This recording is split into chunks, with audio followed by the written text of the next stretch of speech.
Tijuana, Baja California. We look at one last player for the visitors, and that is Egidio Arevalo Rios, known as El Cacha, or one of the better nicknames, really, I feel like, in all of Mexican soccer, El Pequeño Gigante. He is the little giant. He stands 5 feet 6 inches. He plays like he's 8 feet tall. We're talking about a very, very storied footballer, someone who has started every game for Uruguay at the last 2 World Cups, 2010 in South Africa and 2014 in Brazil. This man has a decorated past that's taken him to 6 different countries in his professional career.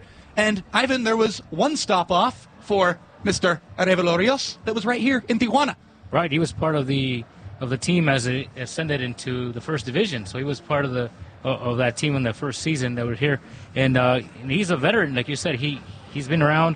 He's played with a bunch of different teams: Tigres, Morelia, San Luis, Monterrey. But he has a special spot here too because he was part of that first season when we came into in the first division. And it was funny because I got to see him play in the Copa America with Uruguay, and he's a small guy, but he hides behind those players very well and looks for the ball and grabs it. I think he'll be a key tonight for Jaguares. And how about for Aviles Hurtado playing against his old team, Chiapas? Maybe some extra motivation for him tonight. Aviles Hurtado really burst onto the scene for so many people with what he did with Chiapas, and oh, how the fans here at Estadio Caliente have embraced their number 18. Aviles Hurtado has played 13 games. He's played in all 13 league matches for Xolos this season. He's started 12 of them. 4 goals, 2 assists. That only tells half the story. What he does to energize this building. Every time that Aviles Hurtado gets on the ball, he's got that wow factor. He's got that what's going to happen next factor, Alex. And apart from Aviles Hurtado, who are some of the other folks tonight on the Cholo side that you're really looking forward to? I know we talked about Dairo. I know we talked about Milton, but is there anybody else maybe in that midfield that you're looking to shine tonight? Well, Guido Rodriguez is absolutely a stud in the midfield. He's the enforcer that this team needs. When Valenzuela was out, they looked to him to help with the defense. Now that Valenzuela's back, I hope that solidifies that back line for TJ after coming off a loss of 1-0 against America. You think that familiarity is back in that back line, especially with Guido playing in front of him. Now he feels more comfortable maybe pushing forward now that Valenzuela is back. Yes, Yasser Corona has done a great job, but to have Aguilera and your captain Valenzuela back, it just helps Guido even more. Guido Rodriguez has been the stalwart in that Tijuana midfield. 13 games played, all 13 as a starter. He scored a couple goals. Interesting note with Guido Rodriguez, we've talked all about the American international Michael Orozco being out due to yellow card accumulation.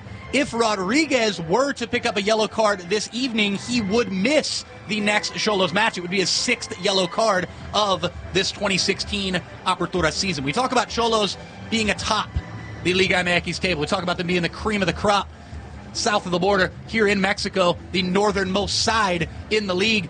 Xolos in first place, trailing them by 3 points. Pachuca right below them. Tigres with 23 points, 4 points back of Xolos, and Tigres will be here on November 4th. Cannot wait for that showdown between Xolos and Tigres, a matchup of the last 2 before Juan Carlos Osorio, the last 2 managers of El Tri, of the Mexican national team, Miguel El Piojo Herrera right here with Xolos, and of course Tuca Ferretti for Tigres. But that a long way away. We're talking 2 long weeks away. The task at hand right now is getting 3 points and not playing victim to complacency this evening. The last place team coming into Caliente. Talk about that focus level for Xolos this evening against, albeit an 18th place team, but knowing that they must get 3 points here. Right, and just like Xolos is trying to not look ahead, Chiapas is trying to keep Xolos from getting those points and getting in the playoffs. But Tijuana coach Miguel Herrera talked about that during the week, how the team needs to be focused on what the plan is ahead, keep with the same plan game by game, not get too ahead of themselves. But they thought they could make a statement with that match at Club America last week, where they had their 100th anniversary, and they weren't able to. And a lot of the problems that the team had, Herrera credited to a lot of penalties, a lot of fouls that resulted in useless yellow cards that gave Guido another one last week that could put him in jeopardy for the next match. So it'll be interesting how he plays here tonight. Another interesting storyline. You talk about the 1-0 loss to Club America back last Saturday and that incredible evening of celebration at the Azteca down there in Mexico City. 1-0 loss for Xolos. It was a big homecoming of sorts for Miguel Herrera, going back, the former America manager with his new team of Club Tijuana. Xolos lose that match 1-0. During the midweek, losing 3-2 to Club America in the Copa MX was the Jaguares de Chiapas. So both of these teams in the last 6 days have lost to Club America. So we know that Club America will not win this game. Well, you kind of think about how does a team react to a loss, and in the Xolos case, they've only lost 2 times this year, and both times they've got to come home, and both times they've won. They beat the Chivas 4-0, they beat Atlas 1-0 here at home. So if they can continue that mentality to rebound from home, I think Herrera's going to get these guys ready, and hopefully if you're Chiapas, you know what, you just have to take risks today. You know you're in last place, you have nothing to lose. Besides, we all know the Mexican relegation is a little funky, so even if you finish completely last, you may not be out. So if you're Chiapas, you know Cholos are going to come out here. You know they're going to attack. You know they want to rebound from that loss. You know they want to clinch that playoff spot. So I could see Chiapas taking a lot of chances tonight as well. True chance to play spoiler this evening and throw a little dent in these playoff and potential regular season first place finish aspirations of the home side here at Estadio Caliente. We bring you the starting lineups now. First off, for the aforementioned Xolos of Club Tijuana, Federico Villar is in goal. The 39-year-old from Buenos Aires, Argentina, looks up to La Masacre and gives them a salute. What a season it's been for Federico Villar, and he starts for the 14th consecutive time here on match day 14. The back line, a 4-man back line for Miguel Herrera from left to right. Damian Perez, Victor Aguilera, Juan Carlos Valenzuela. You hear him called Topo quite a bit. Juan Carlos Nunez out wide at right back, filling in for the suspended Michael Orozco. Guido Rodriguez, he is the stick that stirs the pot in the center of the park right there. Look out for the 22-year-old Argentine native Guido Rodriguez wearing the number 5. And again, someone who is so integral to the success of this Xolos side, both on the ball and also filling up space. His defensive duties are always fulfilled the best, as well as any midfielder, quite frankly, in the entire league, at least this season. Another Argentine, Gabriel Auche, in that midfield out wide. Kevin Gutierrez is in the starting lineup as well for the Xolos in the midfield. Aviles Hurtado and Dairo Moreno outside of Milton Caraglio. Caraglio, the target forward in this effectively 4-3-3 setup for Miguel Herrera. The lineup for the visitors from the Yucatan, Chiapas, the Jaguares, with the goalie that we talked about, Federico Crivelli, getting his first start. The third stringer coming in to the lineup this evening. Crivelli starts in goal. 5-man back line in a 5-4-1 formation for head coach Sergio Bueno. From left to right, Julio Nava, William Paredes, Juan Patiño, Felix Araujo, and Jose Iovi. 4-man midfield from left to right. Luis Mendoza, the aforementioned Egidio Arevalo Rios, Dieter Villalpando, and Jesus Alonso Escobosa. And up front is Jonathan Fabro. Interesting story with Jonathan Fabro, Alex. The leading goal scorer this season for Chiapas. He scored 3. His team in total has scored just 7. And the Xolos had 7 July 29th. That's the contrast of these two teams today. But yeah, you brought up Fabro. He's only started 6 games, only played in 8, and yes, he leads the team with 3 goals. So an effective when he's on the field, and you hope for them that he's continued to be effective today and maybe get one behind the net. Xolos, the 4th highest scoring team out of 18 in Liga MX. They also have the 2nd best defensive record in the league. They have scored 21. They've conceded 10. They're top of the table, despite that setback last week in Mexico City against the Águilas of Club America. That 1-0 loss that is certainly in the back of their minds right now, and hoping that they can channel that as some motivation to get 3 points this evening. We are off here at Estadio Caliente, Chiapas, wearing the all-white, the white tops, the white shorts, and the white socks, attacking from right to left here in the first 45. The home team, the Xolos, their customary red home tops with the black shorts and the red socks, attacking from left to right. Dairo Moreno giving chase early as this one rolls out of play, and it's going to be a throw to the home side. I'm going to be expecting a lot of possession coming from the Xolos tonight. You know, Herrera loves to have that possession, create from all sides, from up the middle, up, down the wings. Look for Chiapas to break on the counter. Cross in from Dairo. No one at the back post, however, giving chase and never giving up on this one is Kevin Gutierrez. He sends in a cross of his own, set it out. Chiapas head on their way. Out wide here on the left is Julio Nava. Nava starting his first game this season. A rough opening there as he gives that one away in his own half. And again, Xolos possessed the way they're likely going to throughout this evening. You're talking about a 5-man back line and a 4-man midfield. I'm not saying boys from the Yucatan are parking the bus by any means, but it's also quite a defensive setup, to say the least. Right, you see them playing close to all those Tijuana attackers. You see Dairo Moreno, Hurtado, and Aucho. They got a man right on them every single time they try to touch the ball. You see Dairo again getting hassled as he plays that one back. Guido Rodriguez, Villar. Wide for the first touch of the game to Topo Valenzuela. Good to see Juan Carlos Valenzuela back on the pitch. And you brought up Julio Nava. He's got to be really thankful to his coach. Hey, thanks, coach, for putting me in against Milton Caraglio and Dairo Moreno and Aviles Hurtado as my first start of the season. Well, and look out for Aviles Hurtado down here on this right wing, going at Nava throughout this first half. Julio Nava, he has played this season, made 3 substitute appearances. A 26-year-old Mexican. Look out for his matchup, potentially head-to-head throughout this game.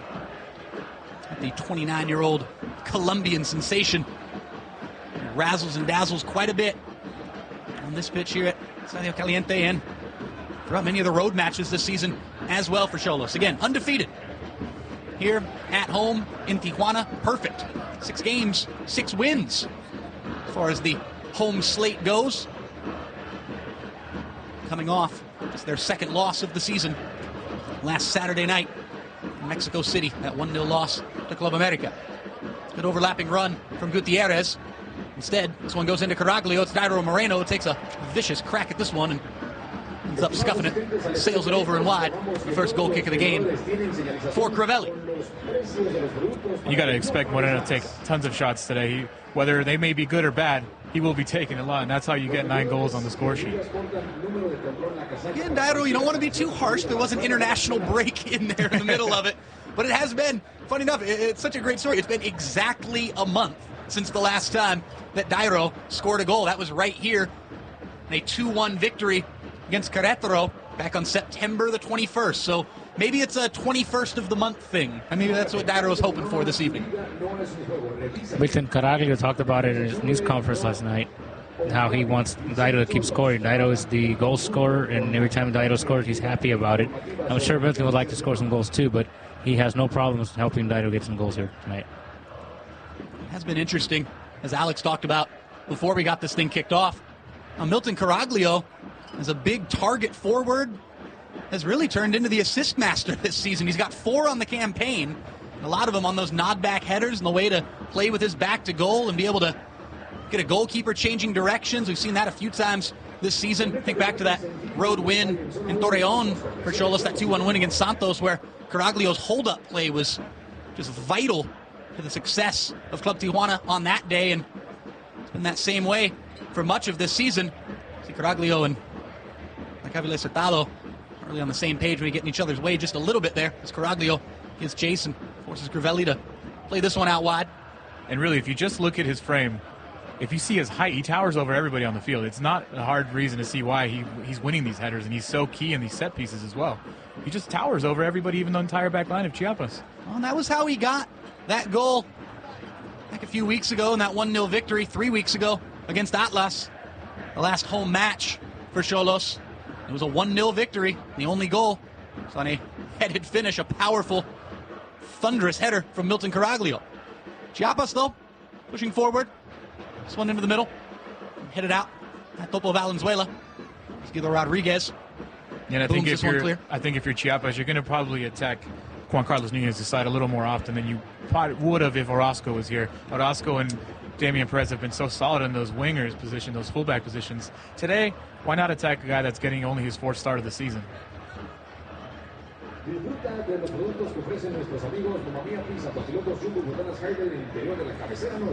Played 5.5 minutes here in Tijuana. Scoreless between the team atop the Liga MX table and the team sitting in the basement. And already you're going to see Tijuana's going to have a difficult time breaking down this defense, because we kind of thought about, are they going to really push it deep, or is Chiapas going to play back? They got 5 guys in the back, 2 dropping deep in the mid, so it's going to be a big task for Xolos to break it down. Expect some more crosses maybe from the outside, since the middle of the field is really booked up. You talked about Damian Perez a minute ago, and interesting to see is it could be a handball call, as this one is actually played on. Chiapas head the other way. But Damian Perez, his role in the Xolos attack this evening will be very important, pushing up as a fullback with the amount of space that's going to be clogged in the middle of the park, and he'll have a good sense of timing with the overlapping runs and linking up with Gabriel Auche and even Guido Rodriguez when Guido drifts a little bit more out wide. Look out for Damian Perez to get up that left wing, up that left channel, and potentially be the one to send a nice whipped left-footed ball onto the head of Milton Caraglio or maybe into the path of Daryl Moreno. But also be careful if you have your fullbacks playing so far up top, you leave yourself open to those counterattacks, and that's probably what Chiapas is going to be relying on tonight. Francisco Chacon Gutierrez is our match referee this evening. We're in the blue top, currently standing in the center circle. The only Friday night game tonight in Liga MX, Ivan, and it's kind of a smaller crowd than normal here at Estadio Caliente. Right. Usually fans are a little slow to come into the stadium, so maybe 10 minutes from now we'll see the packed stadium. So I think they're expecting the stadium to be full. It's just going to take a little while with the traffic and things like that. But, I mean, it is Chiapas, and they're not a Balearica tracking team like other teams, but the crowd usually shows up a little bit late. It's hard to turn up for a last-place team that's won one game all season.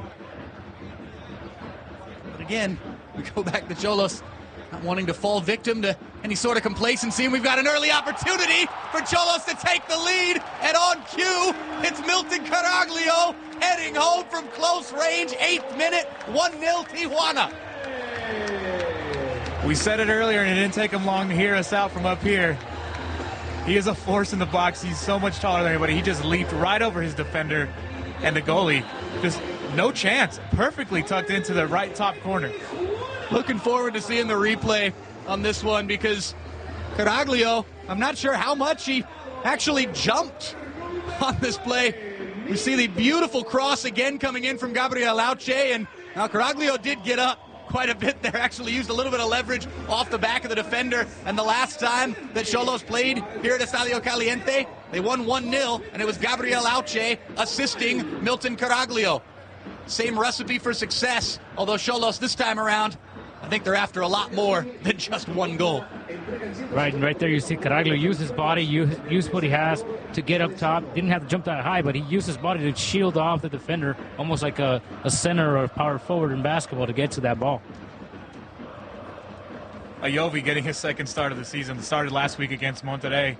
That's just a difficult matchup for him. That's a difficult matchup for anybody in La Liga, as we've seen all year. And again, the Argentine connection carries on here in TJ. I was reading a couple previews getting ready for this game all over the soccer websites, and the pundits weren't really expecting much from Chiapas today, and if it continues like it has in the first 10 minutes, those 5-0 predictions might be coming to reality today, maybe. Read a couple 3-0s, read a couple 5-0s, even heard a few things more extreme than that at the pace that Xolos are at right now. Who knows? Score this early, 8th minute finish from Milton Caraglio. That's the score. 1-0 as the whistle blows. In the center from Francisco Chacon Gutierrez, Egidio Arevalo. There you see a nice flick, nice volley from Auche, knowing where his man is in space. Didn't even look up. He just flicked it, knew that Caraglio wasn't be coming into that from that angle. And we saw some uncertainty there from Crivelli, and that's maybe first start of the season, not knowing what to do. Should I come out and get the ball? Should I stay back? Kind of got caught in the middle there, helped out the goal, but still was perfectly placed on that top right corner. Beautiful finish in the end of it from Milton Caraglio.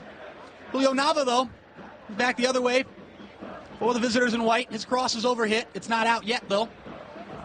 Escobosa is on it now. Over on the far side, it's Jonathan Fabro. Fabro gets something back into the center. No one waiting. Difficult pass there in the end of it for Juan Carlos Nunez. He just thumps this one clear. Nunez thought he had quite a bit of time, and then time elapsed a little bit quicker than he expected. Just had to hoof that one into touch.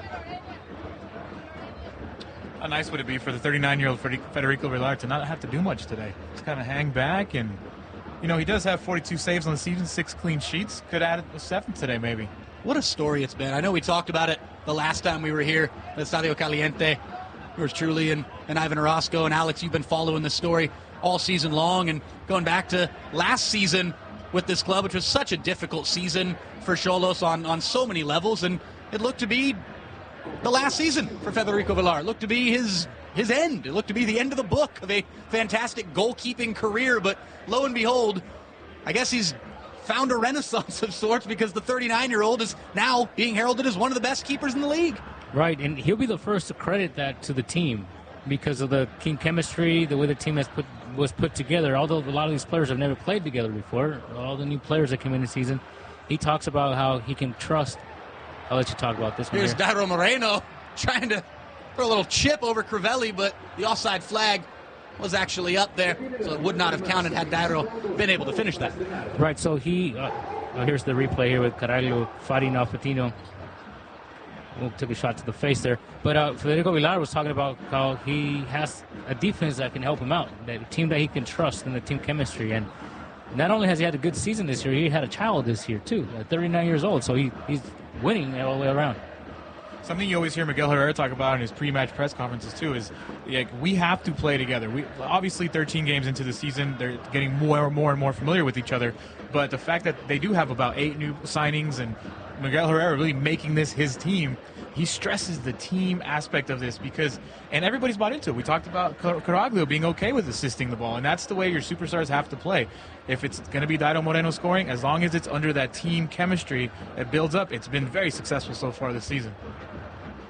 Again, the visitors continue to press. They haven't really been able to get anything into the area, not too dangerous, but they've been attacking down the wings with a purpose, and the fullbacks of a 5-man back line obviously have their roles to play in the attack, and on cue here is Julio Nava. He dices through a few red shirts and gets this one back to the center of the park. Felix Araujo. Arevalo loses out. And Xolos said the other way. Here's Dairo. Space to slow it down and speed it back up again. 14th minute. Xolos with a 1-0 lead, courtesy of an 8th minute headed goal from Milton Caraglio, his 3rd on the season. Here's Auche. Ball in from Auche, trying to find Caraglio. Could it be part 2? No, says Crivelli. Look out for that connection this evening. My goodness. Yeah, Gabriel Auche, he's had 3 assists on the season, and we see why. His crosses, they just seem to find the perfect spot almost every time he brings them in. That right there, job well done by the goalkeeper Crivelli there. People haven't really talked a lot about Gabriel Auche in some of these games, but he, just like Avilés Hurtado, he seems to be also a player to reckon with on the opposite side of Avilés Hurtado. So Chiapas is going to have a hard time trying to figure out which one of the two to contain tonight. The last time we were in this booth, the last time Xolos were playing on the field below us, what it was like watching the game that Gabriel Auche had that night against Atlas, that 1-0 victory back on September 21st. Obviously, as we talked about, he assisted Milton Caraglio for the lone goal of the game. But, Ivan, you remember, it almost got to a comical level, the physicality that he was faced with throughout that game, including a red card challenge actually at the end of that match that was, again, a foul on Gabriel Auche. I feel like he took at least 10 fouls in that game, was battered and bruised, and I feel like he wouldn't have it any other way. That's something that he's gotten used to since he came to play in Liga MX. Every season he's taking shot after shot after shot and doesn't complain. He keeps playing. But in that match, I remember he was subbed off right after that one foul. So the last play of the game that he had was a foul, and then he got subbed off. I guess I was hoping to keep him from getting injured.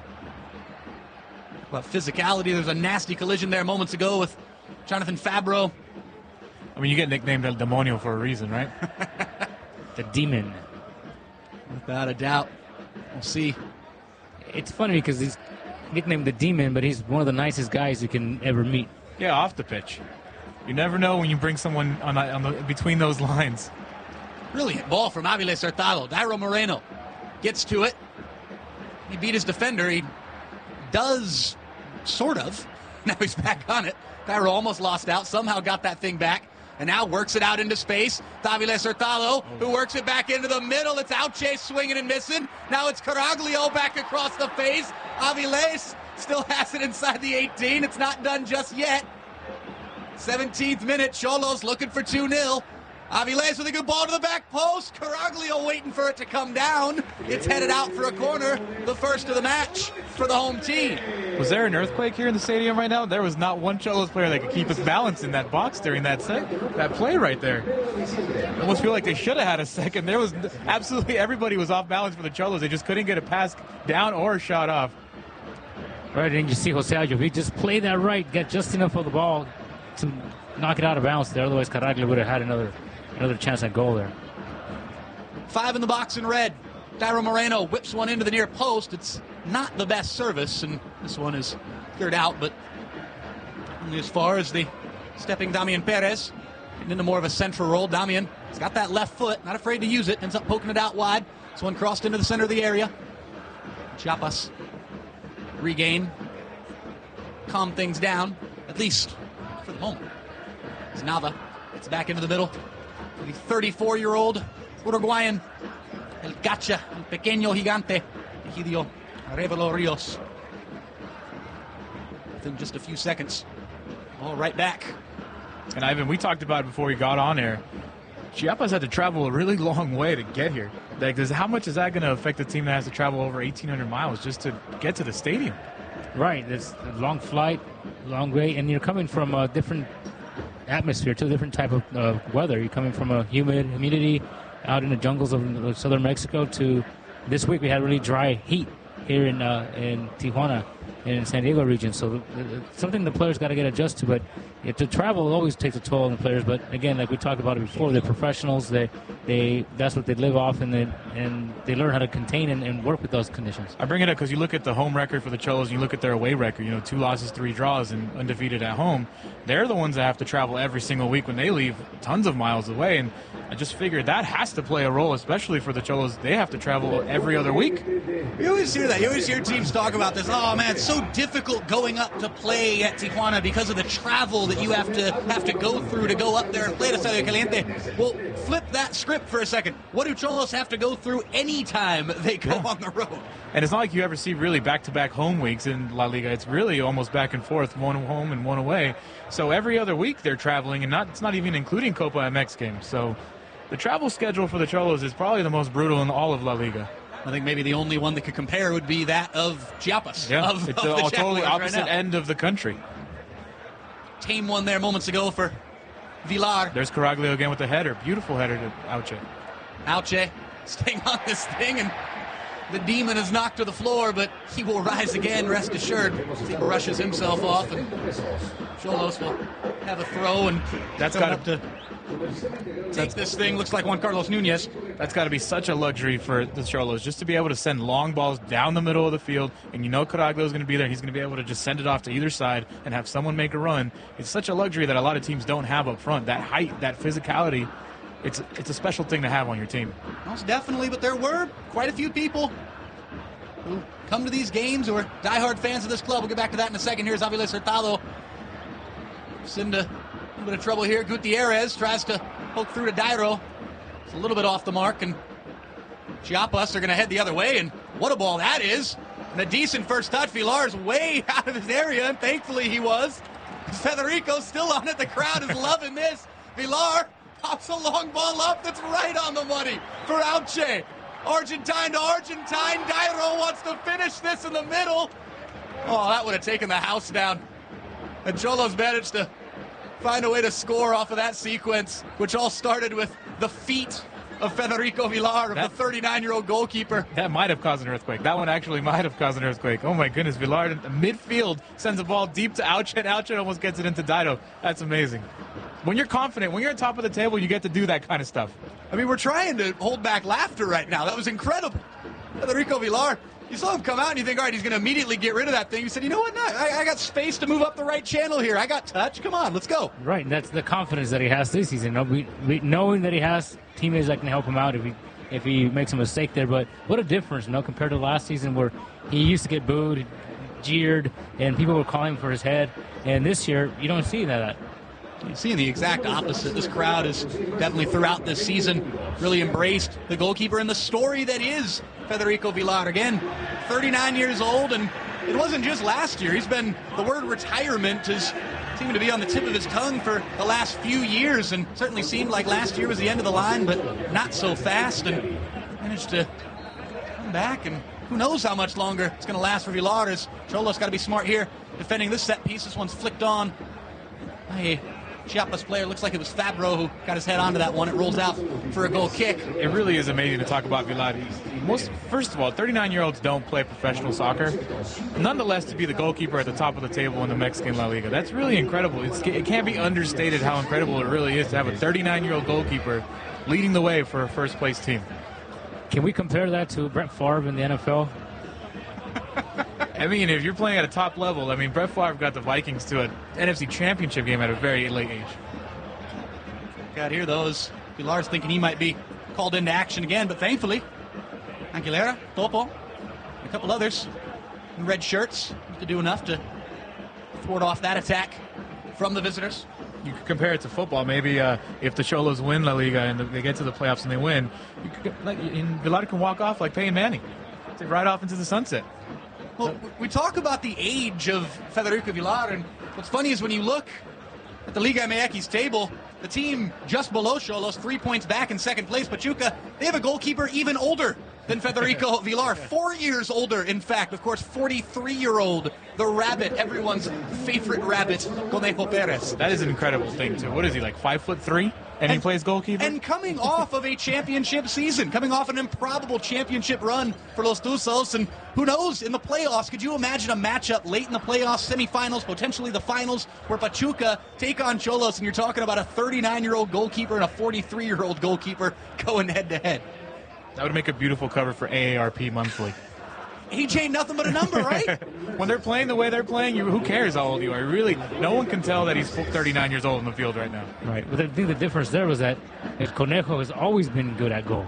He's been on bad teams, but it has always shown production. And Villar had a shaky season. There was some inconsistency with that throughout the career of Federico Villar, even going back to his time with Atlante and everything that he accomplished back a decade plus ago. There's always been inconsistency throughout his career, again, which makes, as Ivan said, the story all that much more endearing and amazing, quite frankly, that he's doing what he's doing. And obviously it's been a team effort for Xolos this season, and the record of only giving up 1 goal in 6 home games. However, 42 saves on the season. Villar has been called into action quite a bit. I think back to one game in particular where Xolos held a clean sheet and beat Leon 2-0 back on August the 12th. Villar was making save after save on that night as Dairo Moreno goes for goal from distance, and this one is just wide. I think Crivelli had it covered. However, it was a blistering drive from Moreno, just off the mark in the end of it. But again, finishing up on Villar, he has made some fantastic saves this season, and you know that if Xolos are to do what they need to do this season, that is carry this into the playoffs and make a run at another championship, Villar's going to be called into action quite a bit. You see Aucha there took a knock on his right knee. He looks to be fine, but you can't lose a player like Aucha. You're already up 1-0, yes, but you don't want to lose a guy like that. Looks to be fine, though. Again, it never seems to stop with Gabriel Aucha. It doesn't matter if he's playing against Chiapas, Atlas, Chivas, Leon, any other team in this league. They all seem to have a target on the back of number 7. You can almost just see him like wave off the coach, like, I'm not coming off. You can take that player back. Crivelli, got to get rid of this thing as Dairo's pressing in. Reached the 25-minute mark here in this first half. Villar will come out and use his hands this time. I think if you're Miguel Herrera, you like what you see so far from the Xolos. Obviously, you're up 1-0, but I think you want a little more possession, a little bit more controlled possession. They keep losing it. Chiapas isn't doing much with it. That's good. That's good on your defense, but not too much coming as far as a direct play and free play by the Xolos. They're losing possession quite easily. So I think if you're Herrera, you want to see a little bit more controlled possession coming out of the team in the next 20 minutes. Well, it has been a little long ball happy, Alex, and we've seen that be successful for this team and utilizing Milton Caraglio. However, we haven't really seen as much of Aviles Hurtado and Dairo Moreno as maybe we'd like to see, or maybe Miguel Herrera would like to see, or maybe some of these fans would like to see. Those players being able to get into space and work with some slow, deliberate build-up and see what can come of that. It has been very direct thus far for the home side, but maybe to be expected when you look at this Chiapas setup, although the visitors are now trailing 1-0. We'll see if they break out of that shell at any point here in this first half.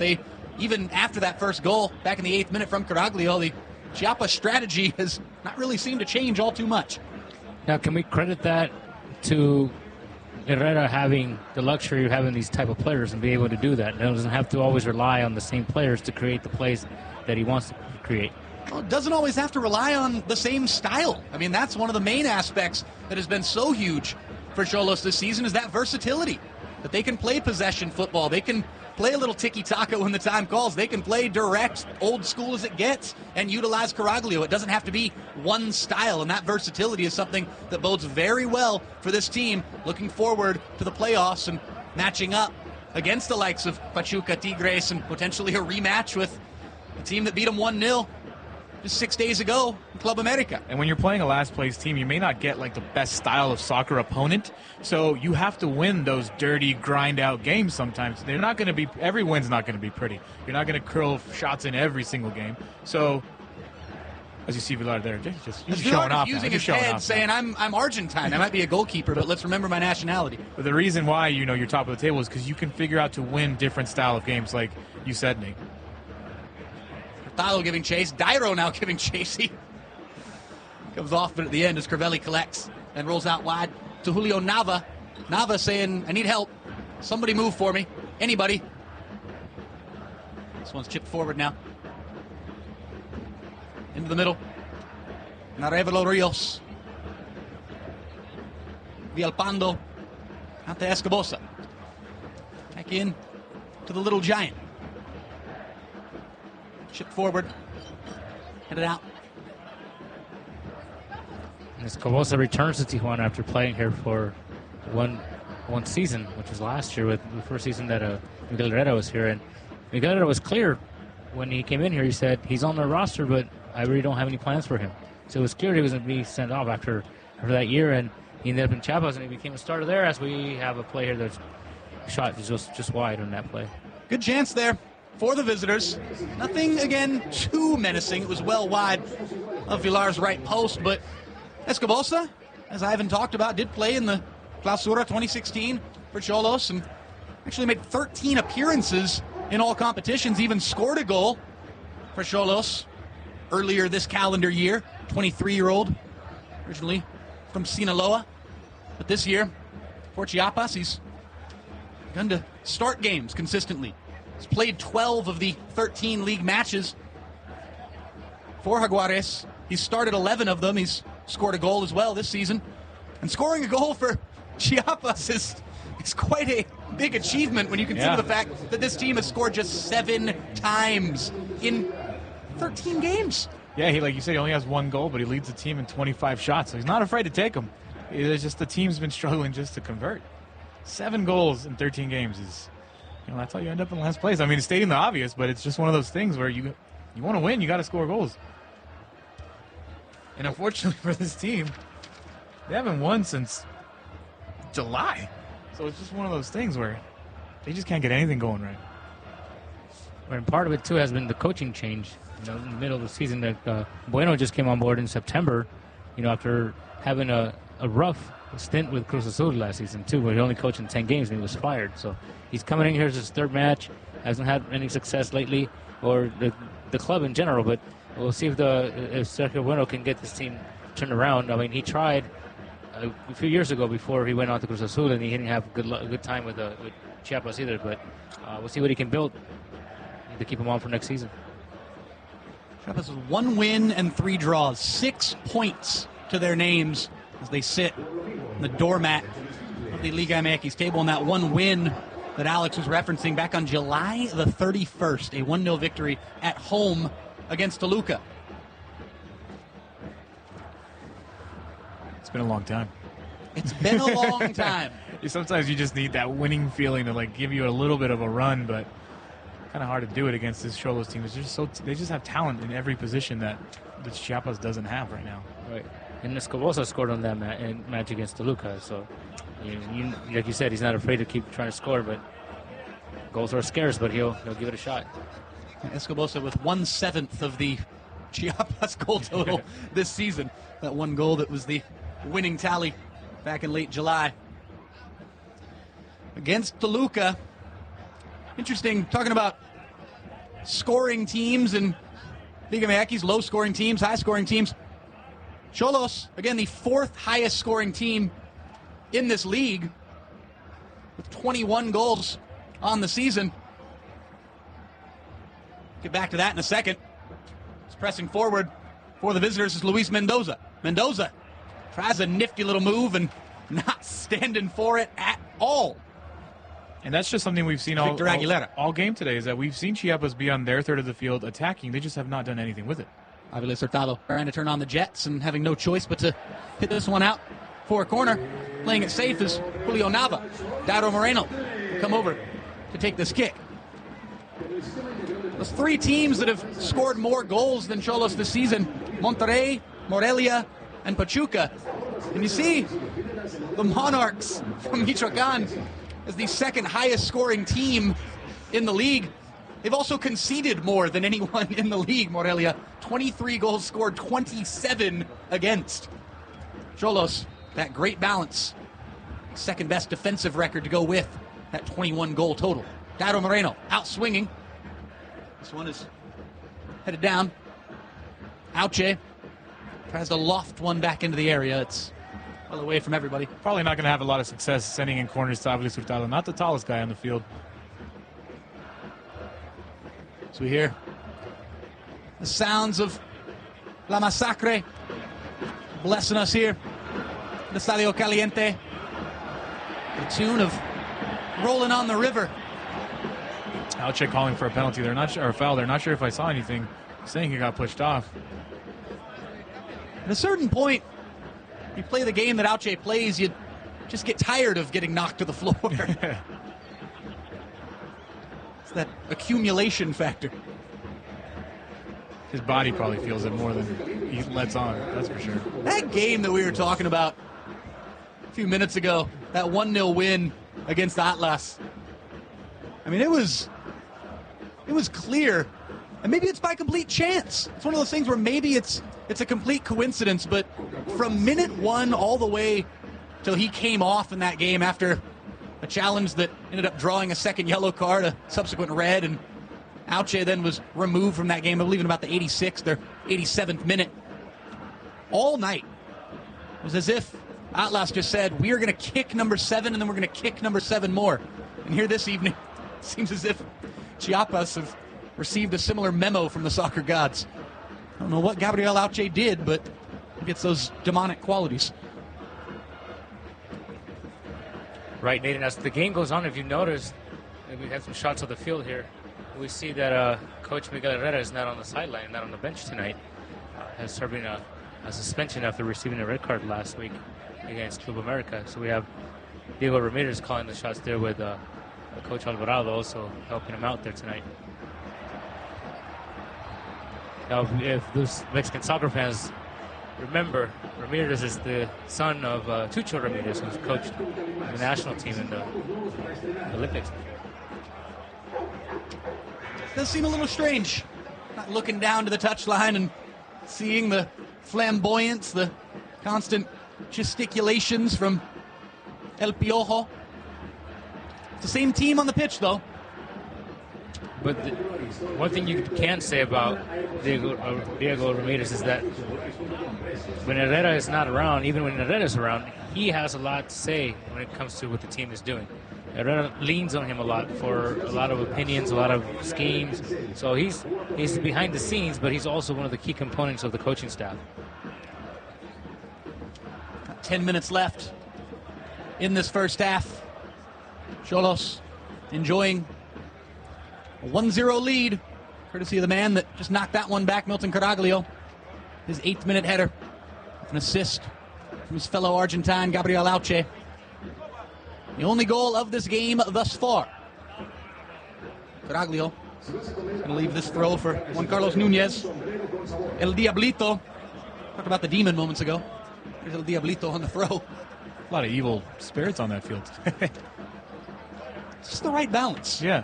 I think if you're the Xolos, though, I think if you if you want to like add more pressure to this game, I think you're going to start seeing the back line push a little forward. You've seen Aguilera already be at midfield a couple times. You're seeing Damian Perez over on the left side push forward a little more. I think just to create more pressure on Chiapas, try and break them down a little bit. We see that their attack hasn't been the most solid or the most spot-on attack. So I think they're going to take maybe a little more chances heading into half just to see what they can get. See if they can get a late, as we can see here. Here's Caraglio.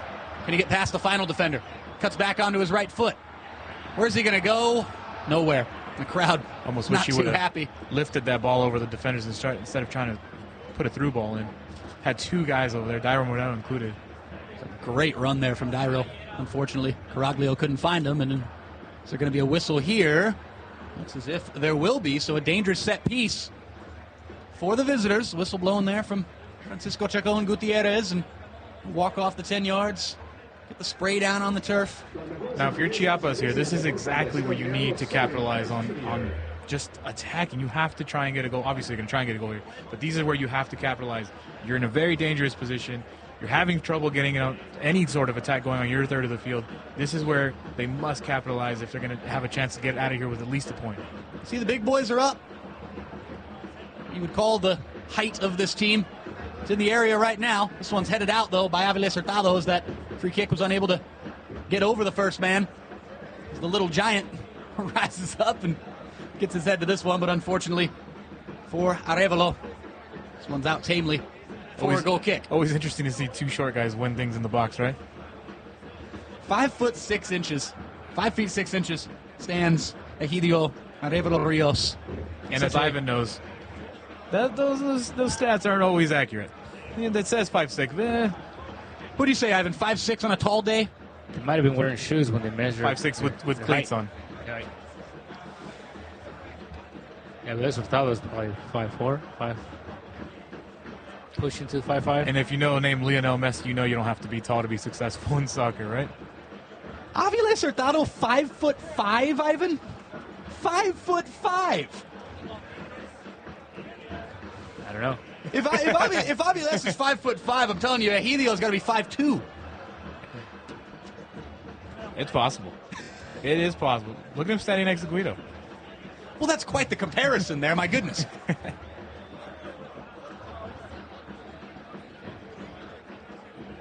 39th minute. Xolos 1. Juarez of Chiapas. None. Man who scored the goal, Milton Caraglio, goes down rather easily, I must say. However, he gets the call. Here's the opportunity for Xolos to double up on their advantage. What do you think takes this one here? Since Dairo Moreno takes most free kicks, this is a bad angle for a right-footed kicker, but I doubt he goes for goal here as a right-footer. He might look for Guido Rodriguez or Caraglio in the backside there on this free kick. Dairo taking a moment to tie his shoe. You see him looking over. Francisco Chacon Gutierrez saying, I'm trying to tie my shoe. Why are these guys standing over me? Get him away. What happened to the 10 yards? Okay, I got the 10 yards now? All right. Gutierrez also standing over this one. Look out for Gutierrez to maybe hit it with the left foot, or will Dairo go at goal himself? He will, and Dairo Moreno is going to have this one disallowed. It looked like somebody inside the 6-yard box was in an offside position, interfering with the sight line of Federico Crivelli, the Chiapas goalkeeper, which would make that the correct call. It looks like Topo was offsides on that play. He's the first one to touch the free kick there. Clearly offsides there. Dairo, though, going straight for the shot from that angle is unless it was a set-up play, just Valenzuela left a little too early. It could have been that, and had, regardless of whether Valenzuela touched the ball, was actually inconsequential right there in the end of it, as he was interfering with the keeper automatically, being in front of him. The offside flag correctly raised there, but tough one as Dairo Moreno thought he got off the schneid and got his first goal since September 21st, but not so fast as the offside flag was raised. No worse feeling than scoring a goal and looking over to the right and the ref has the flag up. Oh, man. Look out here. Heading the other way. It's Escobosa. Back into the center. Xolos still not out of this thing yet. Luis Mendoza still fighting. Mendoza has it knocked away momentarily, but gets back on it again now. And fumbles with it in between his own feet. And it's the final decision here from the referee. Sure, those players are wondering what's going on. He gave a wink to the camera, the referee there. Yeah, that shouldn't have been awarded a corner. It should have been a free kick or Cholo's ball. It was a free kick or a goal kick, and I think basically what we've gotten here from Francisco Chacon Gutierrez is some sort of compromise, some sort of in-between, and so now it's Cholos defending this corner kick as Escobosa is going to come through out swinging with the left foot. Plenty of bodies in the middle for the men in white. However, it's just not a good enough service. Unable to get that one over the first man. This one trickles through, though. This one was stuck between the legs of Auche there. And now it's Milton Caraglio helping out defensively and then turning defense into attack. Dairo Moreno on it now. Can Dairo get it out wide to Aviles? He can. Hurtado wants to get it back to Dairo. It's just over, though. Dairo is going to give chase. 43rd minute. Cholos would love to add a second before the halftime whistle. And the Cholos have done a great job of winning those 50-50 balls, the balls that they out-hustle to, and that those are creating those chances there that where Dairo got it off to Aviles on the right. Right, it all started with Milton Caraglio fighting in the back, not giving up on that play, on the loose ball, picking up the play, using his body to get in the way again, and picking up that ball and sending it upfield. Milton Caraglio, the defender. That's right. You got to love it. And we'll see if number 9 can do what he's paid to do. Let's get up on a set piece. Be the big man.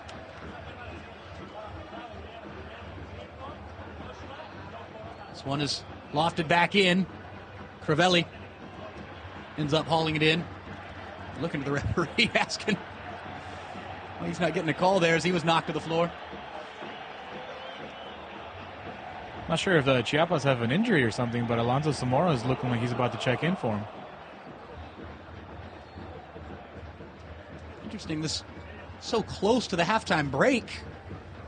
It's got to be some sort of injury concern.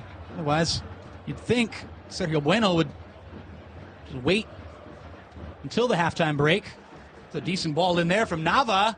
This one to the back post. It's up and over. Oh, my goodness. That was without a doubt the best opportunity for the visitors. And it's blasted up and over. In the end of it, by Dieter Villalpando. Villalpando, the 25-year-old from Mexico City, just shoveled under that thing. Got to be able to keep the body over it. He couldn't do so. Villar breathes a sigh of relief. Definitely the best opportunity for Chiapas in this game, Alex. Yeah, just one of those where you have to just get a shot on goal at least there. It was perfectly set up. The bounce just landed right on your feet, and you sail it over. Maybe a little too anxious, maybe too much adrenaline rushing, knowing that you got big-eyed there almost. You just got to at least try and get it on goal there. Not a good effort. So Chiapas does go through with the substitution. Zamora comes into the match. Had one start this season, a 24-year-old defender. So we'll see how he fares out in this pretty green lineup that Juarez has out there tonight. Final minute of regulation here in the first half. Into the middle now. Bobo Valenzuela, the ball at his feet. Oh, lovely stuff from Rodriguez. And Guido gets this one out wide to Aviles Hurtado. Just cool, calm, and collected as ever. 22 years old, with the maturity of a seasoned vet. No added time. That is a weird Halftime stop whistle there.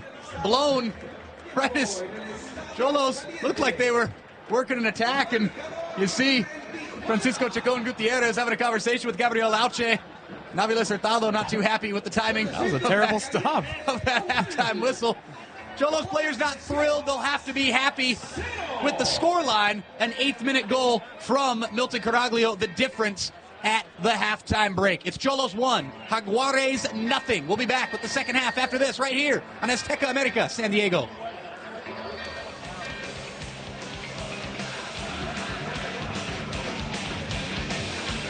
Welcome back into Estadio Caliente here in Tijuana, Baja California. My name is Nate Albarrea, joined by Alex Padilla and Ivan Orozco. The second half getting underway with the home team, the top team in Liga MX, First place, Xolos Quintles of Club Tijuana, enjoying a 1-0 lead over the visitors from Chiapas. Jaguares, the last place team in the Mexican top flight. Possession in that first half, interestingly enough, split right down the middle. It was 50-50. And total shots for each team, 5 apiece. Shots on target, 1 for each team. Just so happens that that one shot on target for Xolos was an 8th-minute looping header from Milton Caraglio that found the back of the net past Federico Crivelli to give the Xolos that 1-0 lead that they are currently holding.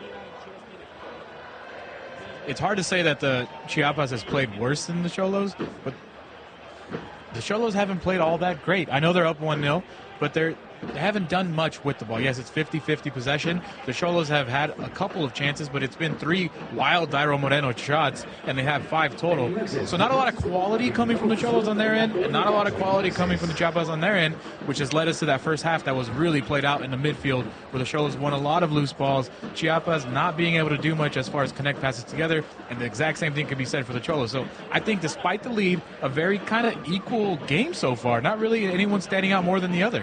Well, 3 corner kicks to 1 in that first half for the home team. And another interesting stat as far as these things being very even, this game being actually, in many ways, very evenly played. The completed pass percentage from that first half. Always love that stat. Lets you know really how fluid a team is playing. Both teams identical 80% success rates as far as the passes that they're hitting. And kind of a weird substitution right before half, about a minute before half. Rodriguez decides to make a substitution. He takes out William Paredes, central defender, and he puts in Alonso Zamora, who's now playing right back, and they moved up Ayovi as a right winger. So maybe a little bit more aggressive coming from Chiapas. They are down 1-0, so they have to do something to get back in this game. So look for Chiapas to try and create, try and push a little bit more here in the second half. Right. Tijuana might not change much from the first half. They're going to try to keep playing the same way. Easily they could have been up 2-0. Dairo Moreno's goal counts there. Tiopo was not offsides on that free kick towards the end of the first half. So again, Paredes withdrawn right before halftime. A very peculiar substitution, as Alex alluded to. Sergio Bueno not waiting until the halftime break. And it did not seem as if Paredes was injured by any means. Seemed to be walking off the field just fine and looked to be quite frustrated, actually, when he walked off the It's field. only his second start of the season. Well, look out here. This could be a chance for Chiapas, but Villalpando took a little bit too fat of a touch, and it ends up in the hands of Vilar. Yeah, so maybe Rodriguez just not happy with what he saw in the last 2 starts for Paredes and just went with somebody else. I mean, we haven't seen a lot of Escobosa either, so he's clearly trying new things out. But if he's not happy with the first 2 starts of what he saw, then, you know, why wait? Why wait till halftime? Prove a point to your team that he's not going to stand for this anymore. 13 games into the season, making some points. Now, is that something that it's telling you that he's looking for things that will work next season, since they can't make the playoffs anymore? Well, I'm not sure if he's going to be here next season. I mean, that's What better time to try things out than right now when you really have nothing to lose? It could be showing the bosses, look, I'm trying. You just got to give me players that do what I want. Maybe coaches at some point start coaching for themselves, unfortunately, especially when you're in last place, and especially in La Liga when we see a lot of fluidity in coaches and changes in coaches. And it doesn't take much to get fired in La Liga, in soccer in general, to be honest. Right, with Bueno coming on for the fired Cardoso in September, so let's see what that goes from there. This one boom clear by Vilar. Dairo Moreno giving chase. 4 minutes and change into this second 45-minute half. And Ivan, you've been at every single Xolos game this season. You feel like missing Miguel Herrera on the sideline has been a big deal today. Have you seen differences that they're missing without him? Perhaps in some of the set pieces, maybe there's some of the plays that Herrera could have made a big difference. You see Herrera fiery on the sideline, calling people here and there. This is a terrible mistake at the back, and it could be costly as this one's blasted up into La Masacre. Huge opportunity, and who was it down there at the back? It looked like Juan Carlos Nunez hopping that one up to himself. Not sure what exactly Diablito was after there. And Luis Mendoza again with the second missed opportunity. This time he had a clear He had a clear shot to the left there, and just sailed it again. That's 2 shots today. Yeah, it was Aguilera who Fabro beat Aguilera on that ball, and before Fabro centered it there for that shot. Vilad was completely on the other side, an easy chance for a goal. If he just could have taken a little bit more control, he just shot it so anxiously with so much power, and went out of the stadium. You have to have more control in those situations. The chances that the Chiapas are getting are not good ones, and the 2 that they have that have been good, they can't even get a shot on goal. They have to capitalize better. At least get it on target. It's a little bit of resemblance of Tijuana last week against America, who had a lot of opportunities at goal and could not find the net. Should have been up 2-0, 3-0 at halftime, but clear opportunities would not send it to the net. Definitely those 2 real quality chances for Chiapas falling to the feet of Luis Mendoza. Aviles Hurtado saying, I'm going to create a quality chance for myself. A whistle blew early. It's a foul against the team that was attempting to attack there. Chiapas quickly get us back underway. Aviles Hurtado had to have a little conversation there with Francisco Chacon Gutierrez. Those 2 have not exactly been in agreement very much this evening. Back to the peculiar way that the first half actually came to an end that definitely did not please Aviles Hurtado. I think Hurtado kind of got lucky that he made contact with the ball there. He went with 2 feet in on that dive. Could have been a lot worse for him. He should be thankful that they only called a foul with no card whatsoever. But yeah, it could be a little bit of frustration boiled over from the end of that first half. That was ridiculous stoppage. All right, Alex, and going back to what you asked about earlier about Herrera not being on the sideline, with these type of fouls and the type of physical plays, that's where... Look out here for Dairo Moreno. Dairo finishes, but the offside flag is up again. Dairo Moreno has twice now this evening had a goal called back through an offside flag, and we have a player down right near the midfield circle from Chiapas.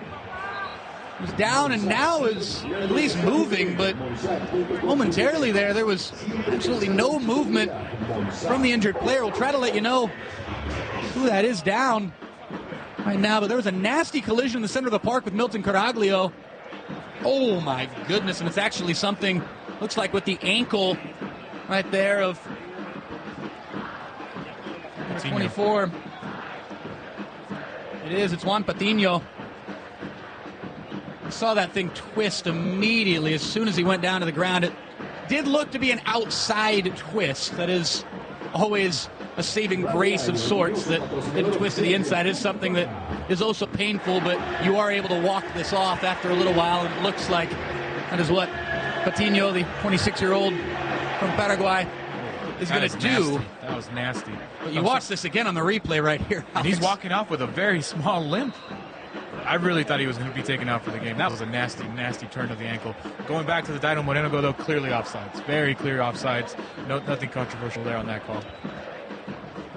Again, Dairo is trying with everything to score his first goal since September 21st, and he's rippled the net a couple of times this evening, and each time an offside flag was raised. I mean, it's a classic striker thing. They go in slumps. It's just one of those things where they're on a roll, and it feels like the net is 100 yards long. And in moments like these for Dairo, that net is just a little smaller than usual. And in 3 matches, as you said, September 21st, strikers, it's a very mental game for strikers. We all know that they're very hot or cold. It's just the way it goes. They come in bunches. Xolos continue to hold this 1-goal lead. A little over 9 minutes into the second half. At a certain point, the way this game's going, love to see the second goal come sooner rather than later, because the longer that Chiapas just get to stay around in this thing, the more likely it is that maybe they can scrape one late off a set piece and get out of here with a point to their names. Just their 7th point of the season. If they do score here, it's only going to be their 3rd goal away from home. So only their 8th overall. I just don't know if they have the capability of just scoring. That's just the thing. Right, and against a defense that has only allowed 1 goal this season in Estadio Caliente, so they have a tough task here. So we'll see how Diego Ramirez plays this out, and I don't think he'll change his style this half unless he has to. Well, this is a game, if you were to ask any Xolos fan If you ask, quite frankly, many local and national media members, both in the U.S. and Mexico, this is a game that Xolos should be winning a lot more than just by a single goal. And it comes back to everything we're talking about right now. And Xolos, you can see them get a little frustrated with themselves as this game wears on. And again, though this team that they're playing against has scored just 7 goals in 13 matches this season, even a team that has scored just 7 goals, you let them linger, you let them stick around. Who knows what could happen come the end of this thing. And we talked about it right in the beginning of the game. It's one of those things where you're top of the table, you're seeing a team that has won 1 game all season. It's kind of hard to get up for it. And unfortunately, maybe that lingers into the way you prepare during the week. If you're not preparing as hard as you normally do, it translates into a game. I'm not saying that's what happened, but it's a very good possibility, and we've seen it all around the league all the time. When you're facing a lesser opponent, especially one that has not won on the road all season, we're like, oh, we got this in the bag. It's just one of those things where you don't prepare as hard. Well, especially, Alex, when you compare it to how pumped up everybody got 6 days ago for that match at Estadio Azteca against Club America, the El Piojo homecoming, everything that went into that, and then to lose that match 1-0 and then have to get right back up and get emotionally and mentally prepared to play the last place team at home on a Friday night. And that last place team is pushing forward here, and they could have a chance. This one is hit well wide. It's going to be much closer to the corner flag. And your emotional leader, Miguel Herrera, is not even on the sidelines. And listen, like, we know that how emotional he gets, and that pumps up this team, that pumps up this crowd. The crowd loves seeing him go crazy. Every Mexican soccer fan loves seeing Miguel Herrera goes crazy. He's the most giftable character that La Liga has. Oh, is that a sign of the times? That is a sign of the times. Giftable. Giftable. Look out, Websters. We're coming for the dictionary. Miguel Herrera, without a doubt, the most giftable manager. Not just in Mexico, perhaps in all of the world. No, really, perhaps in all of the world. It's not even it's not an overstatement whatsoever. We saw what happened when he won La Liga with America a couple years ago. We saw the reaction in the rain against Cruz Azul. In the rain with the double fist pump against La Máquina at Estadio Azteca. Oh, it's one of the most iconic images in modern Mexican soccer history. And then you factor in everything from the 2014 World Cup in Brazil as Villar comes flying out for this one. Would that be your favorite Miguel Herrera gift, the 2013 final with America? Oh, absolutely, especially the one where he turns into a Dragon Ball Z character. There's nothing better out there on the internet if you're a soccer fan. Nothing. Right, and he's the first one to tell you, let you know that is probably some of his favorite moments as well. Haven't been able to do that, and he hopes to do it here. It's just one of those iconic moments, as you can talk about Aguilera being down right now. Victor Aguilera, we'll see on the replay what exactly happened to Victor here. Kind of pulled up. Yeah, we talked about how hot it's been all week, and it could just be cramps. The players maybe not as hydrating as much as they should be because it's October 21st, but it was about 95 degrees today here in Tijuana in Southern California. It was a hot one today, so I'm not sure if it's cramps because the stretcher's out, but he asked for the sub as he walked towards the bench there. So we'll see if Ramirez brings in somebody for him, but he didn't signal, sub as he reached for the back of his leg. Could be. He did kind of pull up almost like it was something popped, like a hamstring or something. Yeah, that's the kind of injury that comes from someone just stopping like that. And he's shaking his head as he's coming off the cart here, so he knows something's wrong. Hopefully it's nothing too serious, but look at his face, you can tell something's wrong. We look down on the touchline, and you see Yasser Corona getting ready to come in. Looks like it's just going to be an out-and-out replacement for the injured Victor Aguilera. And Yasser Corona, the last time that Xolos were playing here at Estadio Caliente, it was Corona actually filling in for Topo Valenzuela on that night, partnering up with Victor Aguilera as the two center backs. And now it's going to be Yasser Corona replacing Victor Aguilera and partnering up with Topo. So Yasser had a fantastic game. I bring that match up from September 30th against Atlas, that 1-0 victory. In terms of Yasser Corona's play that evening, he was outstanding. And there were quite a few people in the stadium and around the Mexican soccer landscape, all the way down to the big network pundits in Mexico City who talked about how strong of a game he had that evening. And it was another example of Xolos showing that they can win a grinded-out 1-0 result against a tough, gritty team. That is definitely what Atlas is at this moment in time. Chiapas you give them credit as a tough, gritty team, but again, this is the last place team in the league, and if you're the top of the table team, you should be able to get an easy victory out of this game. Lovely turn there in the center of the park. And those watching in Southern California, obviously, if you're a Mexico national fan, you're very familiar with Yasser Corona, always on the national squad. Copa America, World Cup, he's been there for a long time. So I wouldn't say much of a downgrade. Just, Aguilera and Valenzuela have just made a perfect combo all season. They've held down those spots, and Yasser, when he's gotten his opportunity, he's impressed quite a bit. The great thing about Yasser is he's so flexible in his position. He could play as a fullback, he could play as a center back. He's just one of those guys that you love to have on your team because you don't have to restrict them into one part of the field. And that's part of the luxury that Herrera and the Cholos have this season, that they have depth, something they lacked last season where they had to fill in and sub with players from the under-20 team to finish games, and now he has that depth, and he's someone like Yasser who we picked up in the offseason and be able to do this. It's a complete contrast to what Chiapas is doing with today. We're two guys getting their first start of the season. You got Somoza coming in getting his first action of the season, so it's one of those things where Cholos do have that luxury. It's a very significant upgrade for the Cholos roster for the Chiapas. And, there's first place, last place for a reason, and talent is definitely one of them. Yasser Corona, first chance to try to hit something big. This one, look, it may have skimmed off the head of Julio Nava. That's what Gabriel Auche is trying to say. Assistant on the far side says otherwise. We're going to have a substitution for the visitors right now. It looks like Jesus Alonso Escobosa, a former Club Tijuana man, is going to be withdrawn. Entering the game, Adrian Marin. He's getting his first playing time since July. It's been a long time for Marin since he's been on the field in La Liga. So Bueno Rodriguez is busting out all his tools and his secrets and everything else he can. Just try and get some points here for Chiapas. I think at this stage of the game, it's safe to say that if Chiapas leave here with a point, it would just be like a huge victory for them. Without a doubt. And again, Cholos are making that a realistic thought. The longer and longer that they linger around this game, the more likely it is that something disastrous could happen, because that would be a disastrous result for Cholos this evening to not get 3 points from this game at home against the last place side in the Liga MX table. We'll love to see more from Aviles here. He's going to get the ball, looks like, from Caraglio. We'd love to see a little bit more from him. It was actually Auche there on the ball in the center of the park, and Auche was tackled from behind. This will be a free kick. Very much in Dairo Moreno range. He's already put a free kick into the back of the net this evening.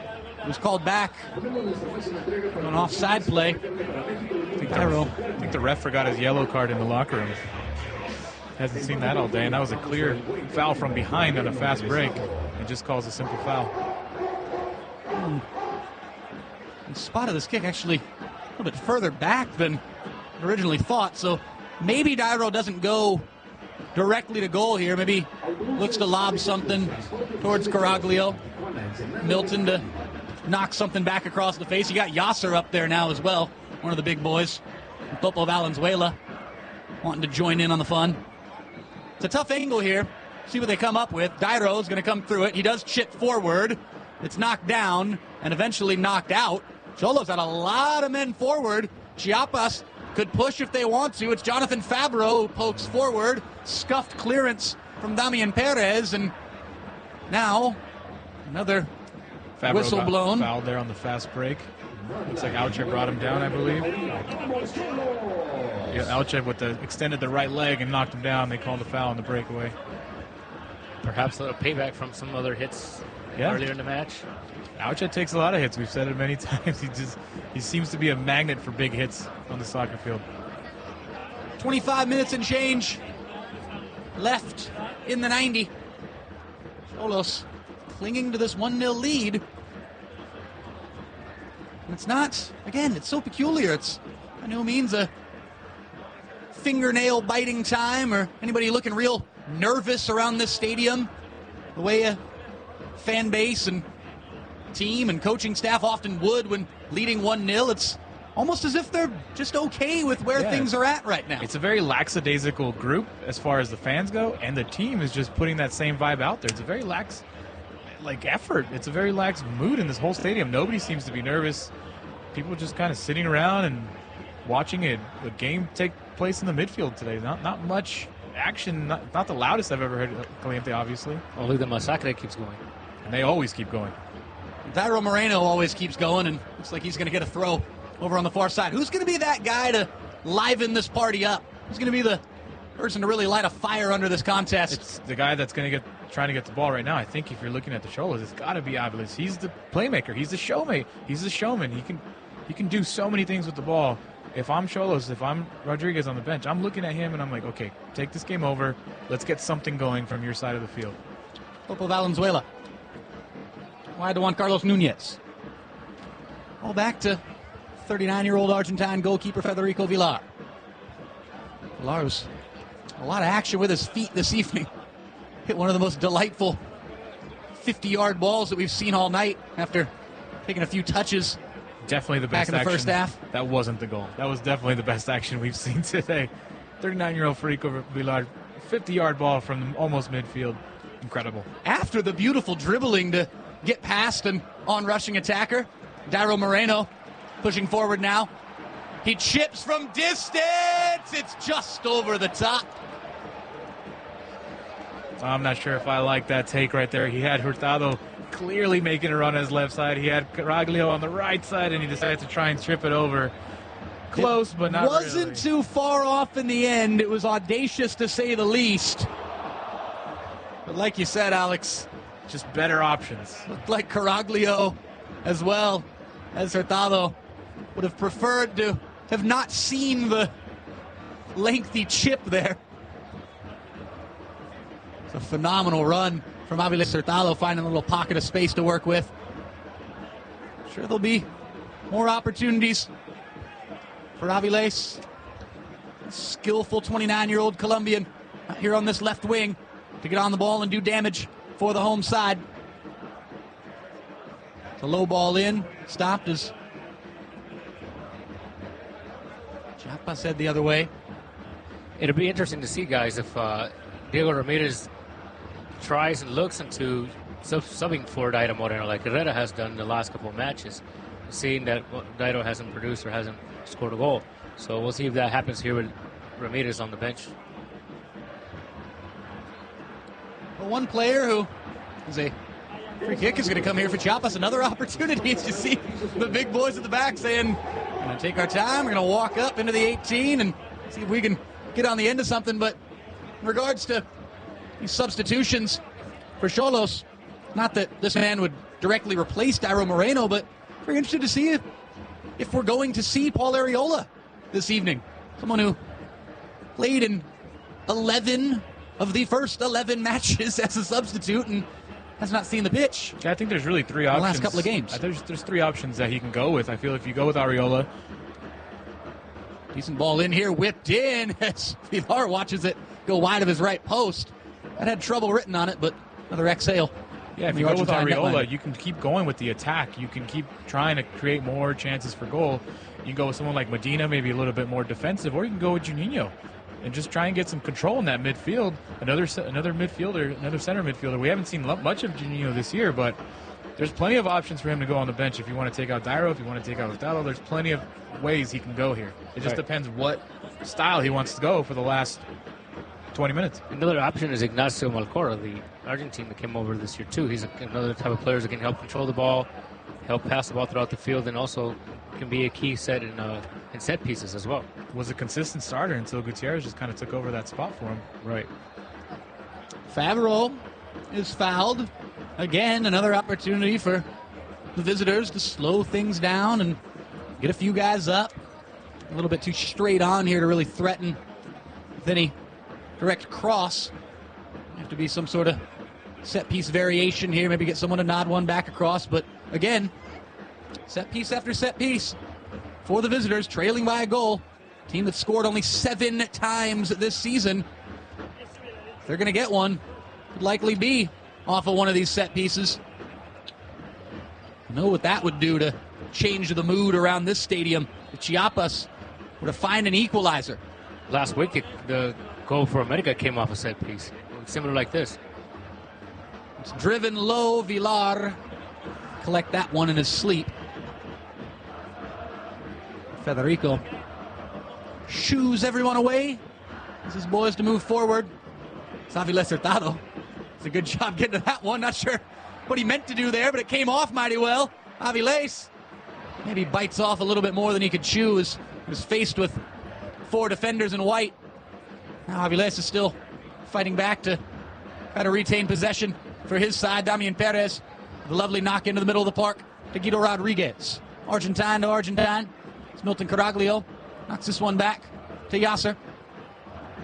Here is Guido again. Guido Rodriguez. It's not exactly looked tip-top this evening. As far as his time on the ball. He's had a few passes that have been off the mark. Chiapas. A couple of men in the area. Here's Fabro. Fabro works this one back to the near side. That's another thing with guys that haven't played very much this season is those passes, their linkage is they're not in sync yet. Especially with someone who has only played 2 matches this season. It's, one player is thinking one thing and the other player does the other, and that's what you get. You get crossed up and an easy takeaway for Xolos. I think we might be approaching that time where the Xolos might bring someone defensive-minded. Every foul is going to take about a minute to get back playing. The time wasters might come out now. They just can't get anything going. It's really kind of incredible. Caraglio gets this one out wide. It's Auche. It's a decent ball in. It's Caraglio getting up for it. His header, though, looked like it took a deflection. And Crivelli grabbed it and throws out wide to Julio Nava. Auche has probably been the only one that stood out today for me so far. His crosses have been on point. His hustle's been there. He's had a really good game in my eyes. Another great pass there. Set up to Caraglio. Just couldn't quite get it any power on it. It's the only thing that's worked this evening is the Auche-Caraglio connection. Came way back in the 8th minute. I like the way Topo is playing tonight, too. Carlos Valenzuela coming off that injury. He commanding the back line there a little bit, especially now with Aguilera out. He and Yasser Corona seem to be controlling the back line pretty well. We're seeing a little bit more of that possession that you were looking for, Alex, earlier in this game. Xolos using that possession style to effectively kill off this game, but I know these fans would love to see this home side really go for a second goal and put this result to bed. Unfortunately, the final product has just not been there this evening.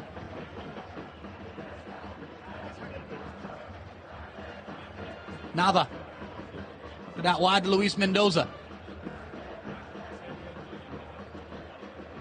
Mendoza has been given definitely the 2 best opportunities this evening for the visitors in white. He skied them both over the bar. One in the first half, one in the second 45. Holding on to that thing just a bit too long was Jonathan Fabro. Here's Dairo. Dairo's waiting for support. Got Caraglio making a run. Dairo chips forward to Auche. Auche almost takes a boot in the face. Nothing new for him. Fights through more contact. Nothing new there. Gabriel Auche slips through for Aviles Hurtado. Out off his line very well. It's Federico Crivelli saying, might be my first start of the season. Might have 2 other goalkeepers on this team that can do work, but why have I not been starting all season? Look at me go. Look at me fly off my line and collect this thing. He's actually had a pretty decent game. There's been 2 goals taken away, but, pretty good, though. That might be more of the Xolos than him, though, to be honest. Looks like we're going to have another substitution for the visitors. He's waiting on the touchline. It's number 30, Alejandro Duran. We'll see Duran's going to replace. Looks like it's Villalpando. So the evening ends for number 18, Dieter Villalpando. The evening on the pitch begins. 30 minutes in to the second half. Quarter of an hour left, plus added time in this contest. Alejandro Duran, it's an opportunity to put his footprint on the outcome of this thing. An outcome that is becoming more and more likely to be a 1-0 victory for Xolos. I ask both of you, Ivan and Alex, what do you see changing in this game in the final 15 minutes? As nothing changes there as Auche is fouled again. It's just one of those things where I wish I could say that there is another goal in this game, but I just don't see it. It's when both teams get it on their third of the pitch, there's just a miscue or a bad pass, and they just can't get it there. Take away Auche, and the Xolos really have nothing today. It's really kind of fascinating to think about it. Their attacking game has just not been there, and that's mainly because Dairo's taken 4 shots, maybe not the best ones. Hurtado's almost been invisible, and Caraglio's done his thing from that pass. As far as Chiapas goes, just... there's nothing there, really. There's been 2 bad shots taken, and that's about it. And that's kind of what I expected coming in. When the team's only scored 7 goals all season, that's kind of what you expect, is a team struggling to finish on their third. And we've seen a lot of that from them. I just am more surprised with the Xolos. Aviles Hurtado showing off the physicality there. Gets one out into space to Dairo Moreno.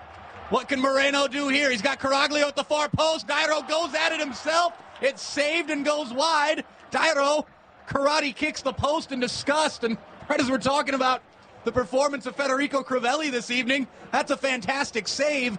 I'm not sure Milton Caraglio was all too thrilled with Dairo going at goal there. You can't blame Dairo too much for trying to take that chance being the leading goal scorer in Liga MX, but you saw Caraglio waiting at that back post.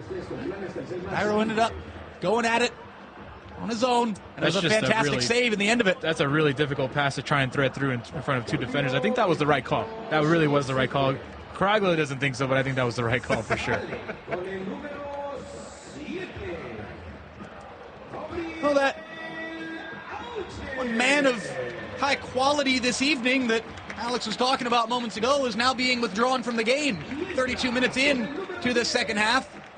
It's Gabriel Auche coming out, and Victor Malcorra coming in. Victor Malcorra is going to immediately get a touch, immediately send a good ball into the area, but coming off his line and hauling it in very calmly was Federico Crivelli. Chiapas now fly the other way. They've got numbers if they hurry. This could be a chance. This one's up and over and into the crowd. And Nunez is with his 3rd sailed shot of the evening. Got to let go of the turbo there a little bit. You've got to take it back. Control yourself. That was a great run. Part of that, not playing many much games in the season, right? Not having much experience. A little bit antsy, not waiting to be patient and take that shot. Maybe wait a bit longer. Yeah, I think Chiapas is just probably desperate just to get anything going. And Luis Mendoza started 12 of the 13 games. He's probably most sick and tired of more than anybody, probably. Right. And the attackers, man, they're just struggling. And I agree with you both, Nate and Alex. I don't see another goal happening here, especially with the substitution that Ramirez made with Malcorra coming in, basically playing the same function as Auche plays. Auche is a little faster, maybe a little more physical, but I think he's in here to play the same function. Maybe if we see him in a set piece, I don't know. We'll see what happens.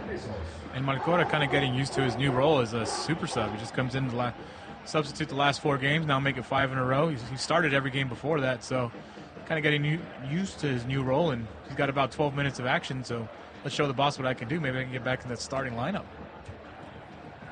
It was interesting to see, I want to call it the decline of Malcorra's season, but he just hasn't been blessed with the playing time that many people thought he was going to have, and much of that is to do with the play of Kevin Gutierrez.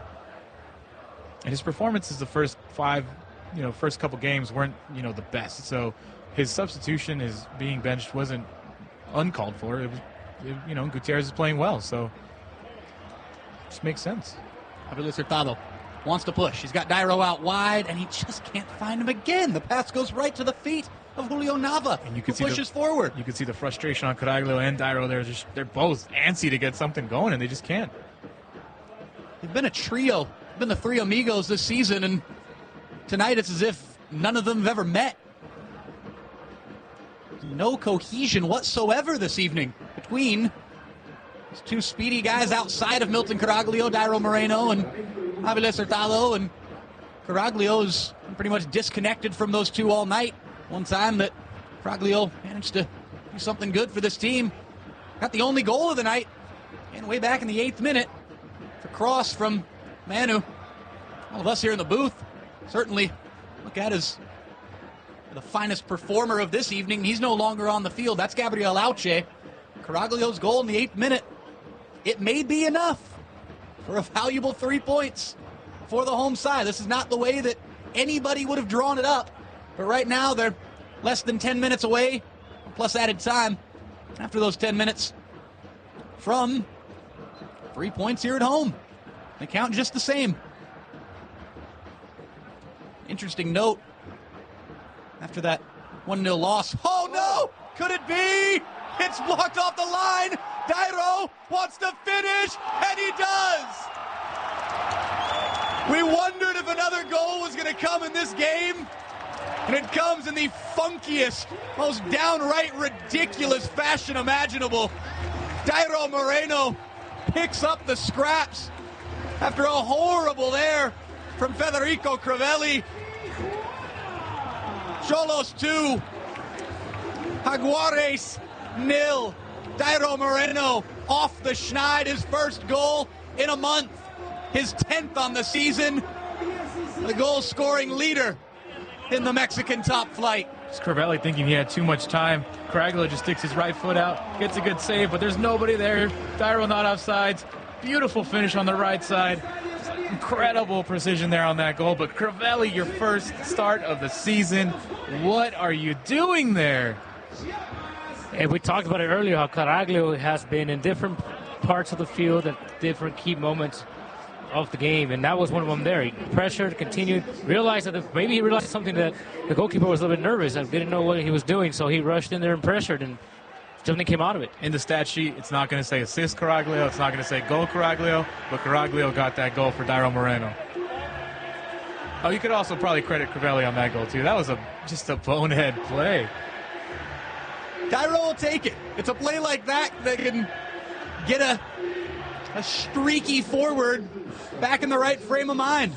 You hear forwards talk about that all the time. Sometimes you need a tap in. Sometimes you need a gimme.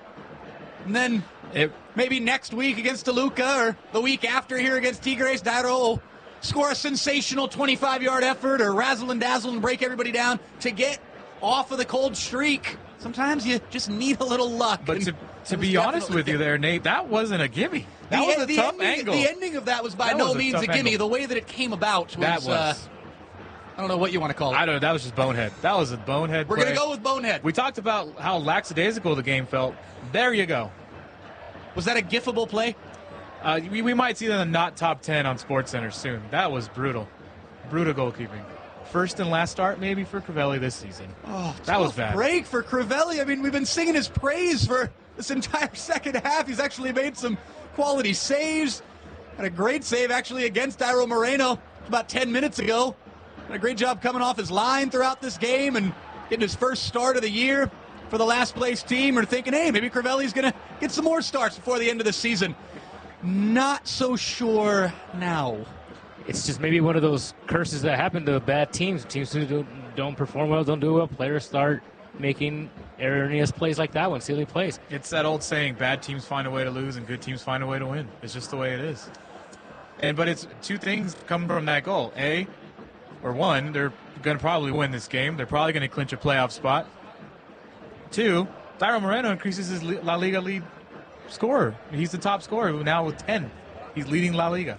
Double-digit total for Dairo Moreno, 31-year-old, originally from Tolima, Colombia.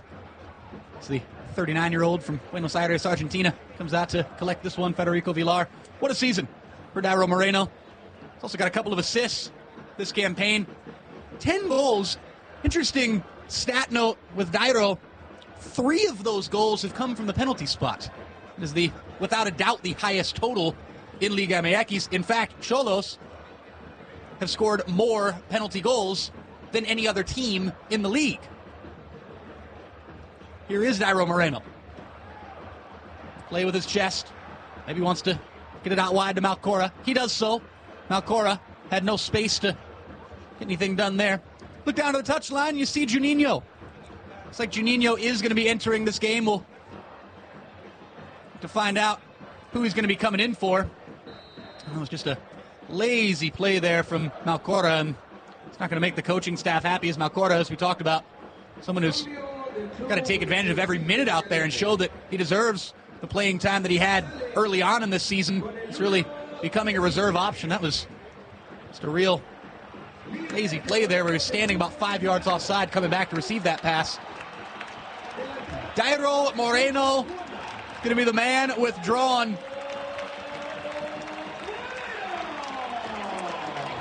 And this crowd is giving it up for their star.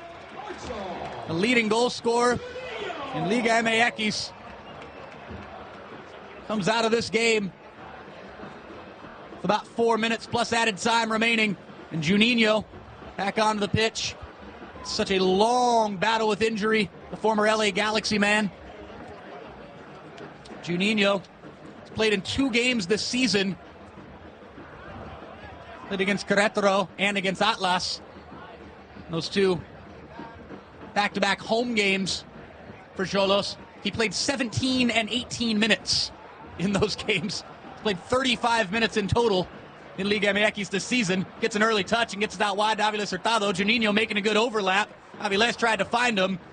A little toe poke there from Hurtado was off the mark. It ends up going out for a corner kick. But good early stuff from Juninho. And he comes healthy at a great time now that you've probably clinched a playoff berth. And now that you might be able to rest some guys, what better time to rest like a guy like Guido Rodriguez and get some Juninho some playing time? It's only going to make the Xolos even stronger. Yeah, Juninho is one of those players that can come in fresh off the bench, fresh legs, fresh off that injury, and give Tijuana some composure in the midfield. And it's a guy who can distribute the balls, can see the field well, and he has a good touch on setting up some pinpoint passes. They're kind of like the quarterback of the midfield there. Well, it looks like Juninho is actually going to be the one coming over to take this corner. Out swinging with the right foot, a 27-year-old from Sao Paulo, Brazil. And really made his name in Major League Soccer over the last few years with the LA Galaxy. This one is headed partway clear. You talk about a playoff run, and this is something, Alex, I know you'll appreciate with the Major League Baseball playoffs in full swing. There's always those guys come playoff time that are the unsung heroes, the guys who were maybe injured for the majority of a regular season. This goes for any sport. This is soccer, baseball, basketball, football, the lot. There's always that one guy on any playoff team who maybe missed a substantial portion of the regular season, maybe was out of form during the regular season, and just finds the health, finds the form at the right time. And what a weapon Juninho could be if he finds that form, if he finds that full health, come the Liguilla, come these Liga MX playoffs here in the Apertura 2016 season. Yeah, you can't have enough talent, especially you can't have enough talent in the midfield. That midfield is a rotating door. And luckily for Xolos that they've had Rodriguez there in the middle, that stable, that workhorse in the middle. But now if you're able to give Rodriguez some fresh legs, and now you're able to play Juninho and get his fitness up to the peak where you want it, it's just only, like I said earlier, it's just making you stronger. And yes, exactly like you said, there's always that one guy you're like, oh yeah, I forgot he was on the team. Oh yeah, he's pretty good. And I'm not going to compare him to playing Kershaw, but Kershaw for the Dodgers missed 6 months of the season, comes in, and all of a sudden he's an ace again. You're like, oh, I got to deal with that guy now. So yeah, of course, every team, it does seem like every year after year, some guy comes out of nowhere, injury or suspension or whatever, and you're like, oh, now we got to worry about him too. Well, it's going to be interesting to see how this midfield shapes up, I should say, as far as squad selection goes in the remainder of this season. Lovely knockback from Caraglio there. Malcorra pokes it back to Milton. Caraglio with the left foot. It's well wide, and he actually almost scuffed it so bad that it turned into a perfect cross. Unfortunately, Malcorra could not get to the end of it. But finishing up real quick on what Juninho offers this team off the bench, you look at a guy like Gabriel Auche, and Auche definitely gets into his fair share of physical tussles throughout a game and takes a number of fouls and plays a physical brand of soccer. But Auche also has that technical gift, that ability to really play that pinpoint pass, to play the beautiful game and offset what Guido Rodriguez offers this team is that gritty workhorse in the middle. And I look at Juninho as a very similar style player that could offset that workhorse that is Rodriguez in the middle and give them just another dimension to work with. It's almost unfair. Miguel Herrera has just built such a great roster here. Now this is his roster. He came in last year, he struggled, They finished at the bad end of the table, but now he brought in 8 players. He brought in the guys that he wanted, and now this is his team, and it's paying off. It's a really solid squad. Like Ivan said all day, it's got a ton of depth, and it's showcased here tonight with Chiapas as the last place team struggling, playing new guys, and now Juninho, an experienced center midfielder who's won championships. That was a really bad foul over on the far side there moments ago from Juan Patiño, and still no yellow card broken out this evening. He forgot it in the locker room. He forgot it in the locker room. Chacon Gutierrez somehow, some way has not dished out a single caution in this entire game. I don't think we've ever seen that here at Estadio Caliente. No, you got out. If that last challenge was not worthy of a yellow card at this point in the game, I don't know what is, but you had a hunch early on. Maybe he left the card in the dressing room. Maybe he forgot it again at halftime. Already played one of the scheduled 2 added minutes.